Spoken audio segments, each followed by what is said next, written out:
This guy, the upper six that we see here, his eyes are like rainbowy. Kind of crazy. The higher up you go, the more like kind of captivating the design and art of the demons. Like, what is that thing on his head, on his hair? It just looks like a design. Like, I'm like, it's not a hat because they don't draw it as if it's like a 3D object on top. It's like actually his hair is dyed those colors. It definitely seems like you had said earlier, the stronger you are as a human, the better you'd be as like a demon, right? Mm-hmm. Does that set up the possibility that a demon slayer, with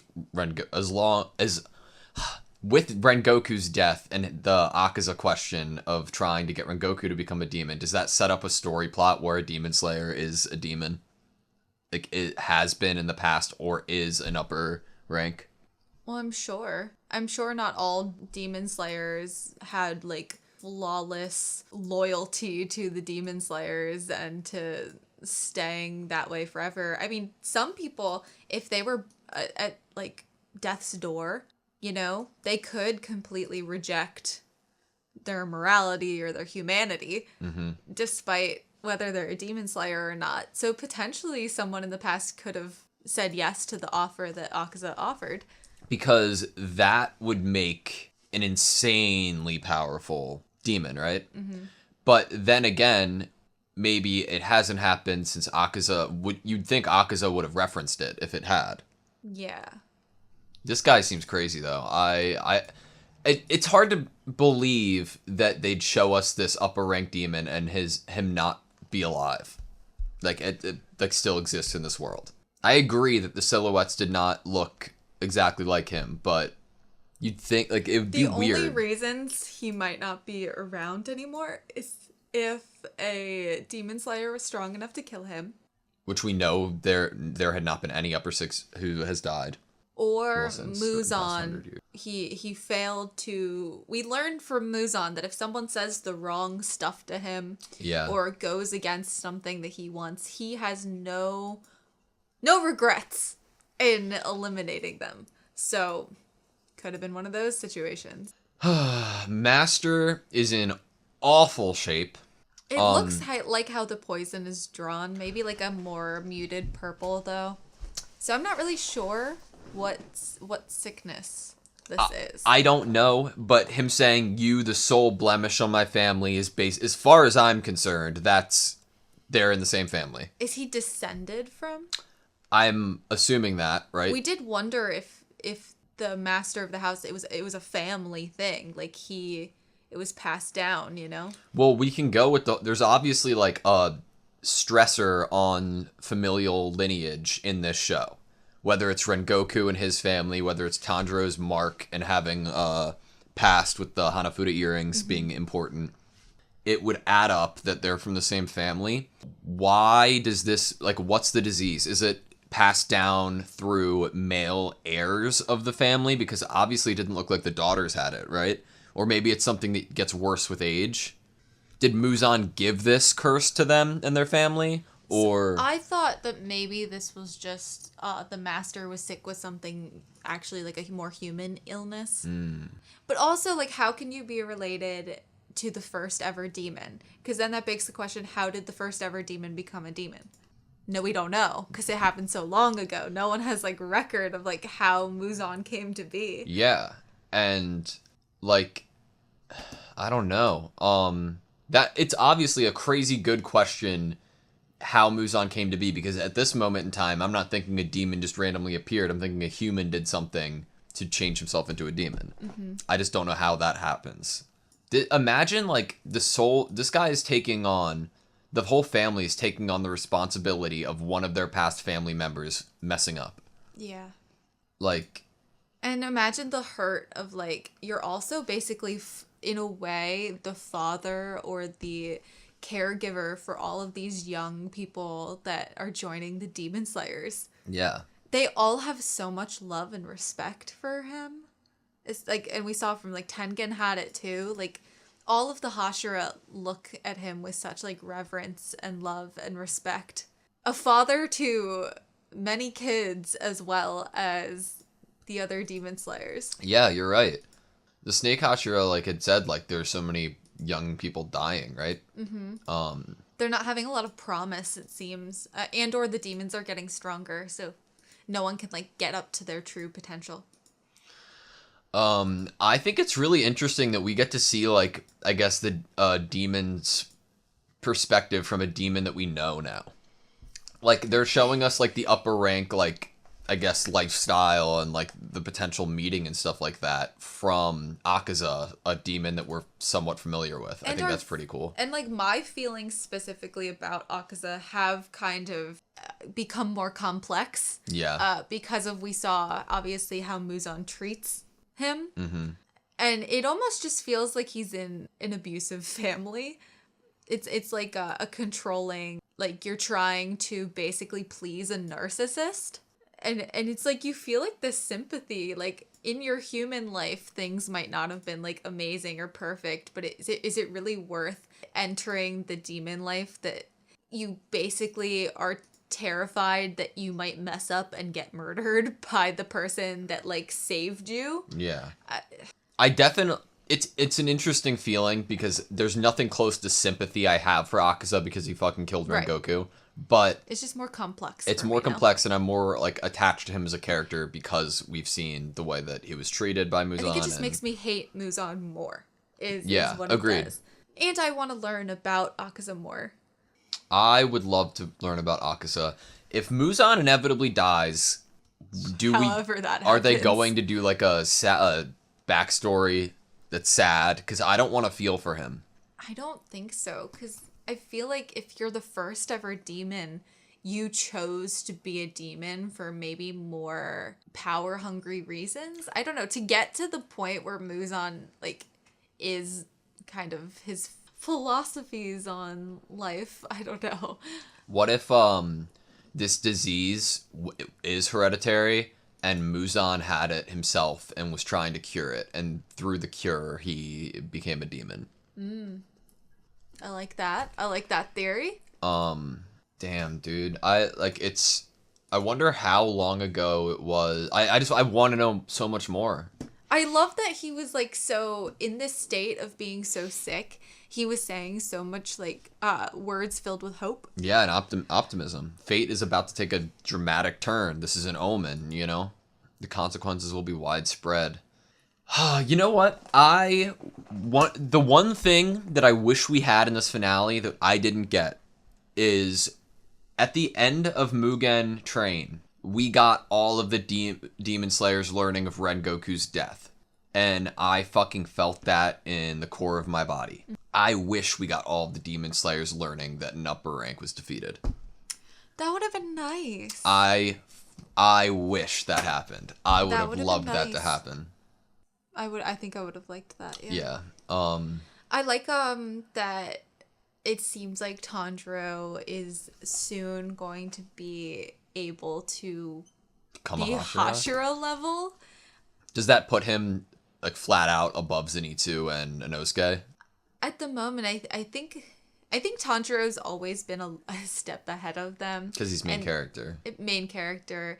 I'm not saying that like Inosuke and Zenitsu obviously can't catch up. Yeah. But as soon as the Snake Hashira brought up that they also need to fill Rengoku's spot, I was like, okay, so, but that begs the question, can there only be a certain number of Hashira? I don't think they would do that, right? I wouldn't think. Because then, technically for our three to all become Hashira, another Hashira would have to die, and I'm not a fan of that idea. Or retire. Okay, you're so right. Tengen retired. You know, after watching like the trailer for next season, does it imply that every time we're with a Hashira, we end up fighting an upper rank? Seemingly. Because that's what they're doing. Yeah. The Hashira are the ones fighting the strongest and scariest foes. Too many of the youngsters are dying on us before reaching their potential. Even someone as uninspiring as you would be better than nothing at all. Don't you dare. Nope, there's a youngster who's about to reach his potential for sure. The young guy you hate. I love the change in his expression. He's like, no way! Doesn't this eye kind of look like the Mist Hashiras? Mm-hmm. The color. Yeah. It's like a sea foam. Aw. Tanjiro Kamado. There were so many comedic elements in this Right? episode. I didn't It was kind of expect like it. I was teetering on this line of like laughing at the comedy of it, but then also trying to stay in the emotions. I love that all of them get the credit for it. Good job, Tengen, Tanjiro, Nezuko, Zenitsu, and Onosuke. Nezuko gets credit for that. This is sucks. I'm like almost like ending this video because it feels like I'm capping off season 2 and I'm not going to be able to watch it next weekend and I'm upset about it. We're going to probably wake up next Sunday and be like, Demon Slayer Sunday, and then realize that we could sleep in. I don't know. Sleep in. I love the show so much and I can't wait to learn more about the world as well as watch our characters grow more. I mean, think about the like kind of drop they gave us of like don't you want to watch more and find out why the master says Muzan's a blemish on his family? It's like, and also why can Nezuko heal the poison? What is Muzan gonna say in this meeting with the upper ranks? What's the plan gonna be for the upper ranks? When will Tanjiro be Hashira level? It's like this set up so many like exciting things, both knowledge and events, to happen in the next season. Agreed. Well, while also not killing anyone, which is amazing to set up so much excitement and like future while also not like devastating you. Tanjiro's scars back to normal, right? Mm-hmm. Or at least somewhat. So I felt so much like heartfelt and emotion seeing all of them hugging each other and like think like we're alive, we did it. I've never felt hope at the end of like a battle in the show to the extent that I did this episode. But one thing that I need to have happen before this series is over, that I'm a little like, how has this not happened yet? Inosuke acknowledging Nezuko in any way after the first saying instance. Nezuko's name. Yes, just say Nezuko's name. Tried to. I mean, obviously he would say it wrong. We know that, but I mean, like, think of the imagery of him lying on the roof, and she was even like hugging him, like Tanjiro was. Like, she had her hands like this. I was like, oh my god, it's gonna happen. Cute. I was like, it's gonna happen. And then he goes, I'm hungry. And Inosuke's gonna be like, thank you, Bezuko, or some shit, and it didn't happen. Instead, he just was like, I'm starving. I'm starving. Give me something to eat. So cute. I want acknowledgement. Did Nezuko tie her own mouth up, or was that Tanjiro? Did we see that happen? Why is this show so scared to show us her mouth? Unless she's, like, in demon form. So many questions. I mean, I get that it helps her better stay in control of her demon instincts. But we saw a glimmer this season of Nezuko potentially being able to control and being able, obviously she wasn't able to, I'm just saying there's like potential there that she could master her, transformation into this ultimate awesome demon woman. Mm-hmm. And we saw potential there that what if she could control that one day? And obviously I feel like they're making her this integral, like, special element to this story of, like, why can Nezuko do all these things? There's a reason for this. Does she need to be involved in taking down Muzan? I feel like that answer is yes. Yeah, I agree with you. I feel like she is integral to the mission of taking down Muzan. I think that she's necessary. I think it's like one of the things that for some reason, I don't feel like chopping Muzan's head off will work. He's the first ever demon. He created all the others. I don't think the rules that apply to the demon universe necessarily apply to him. Yeah, that's just a feeling. That's but a like, feeling. Hell, Tanjiro's like fetch quest mission is still going on. I'm glad to see it. When you're playing a video game and you completely forget that there was like this one little side quest in this one village by this one like NPC. Yeah.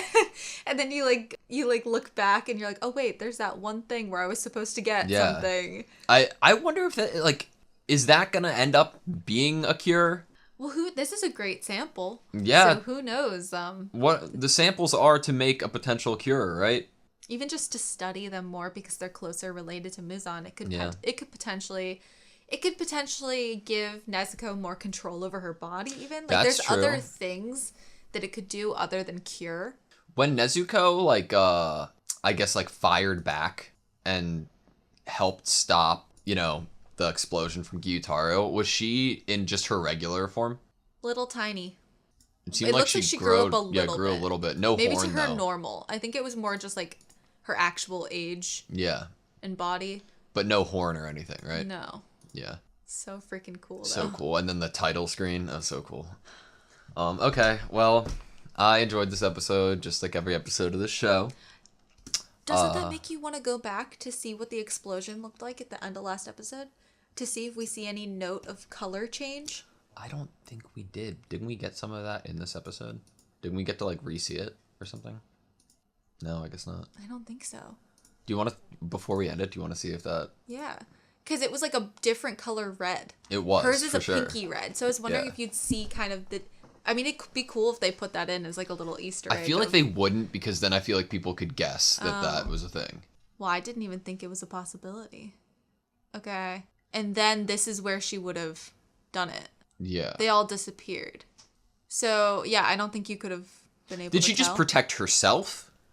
That's a really good question of what actually she could have saved. They're already blasted up into the air. Yeah. Because we saw, the box. Was it she would have died if she didn't do something to stop it from herself? Or it could have been she woke up and saw it and was like, I don't like this. Yeah. Interesting, though. It's a good question of did it actually do anything for everyone else? Mm-hmm. Or did it just make sure she didn't die? Yeah. Not that she would have. No. But, I don't know. Weird. Good question. Okay. I guess that's the end then. Be on the lookout for our video that we mentioned in the intro, our little podcast review, I guess, of season 2 and Demon Slayer as a whole, I guess, at this point. Mm-hmm. But thank you guys so much for watching this video and watching this season with us. Yes. We love you so much, and we can't wait to see you next time whenever you decide to tune in. So please comment, and subscribe, and we'll see you then.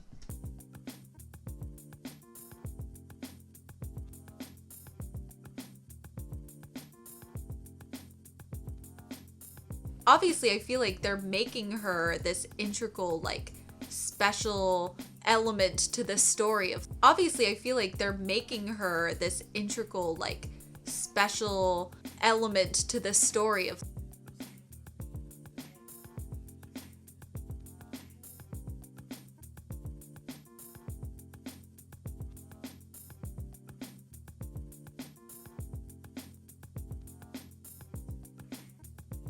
Obviously, I feel like they're making her this integral,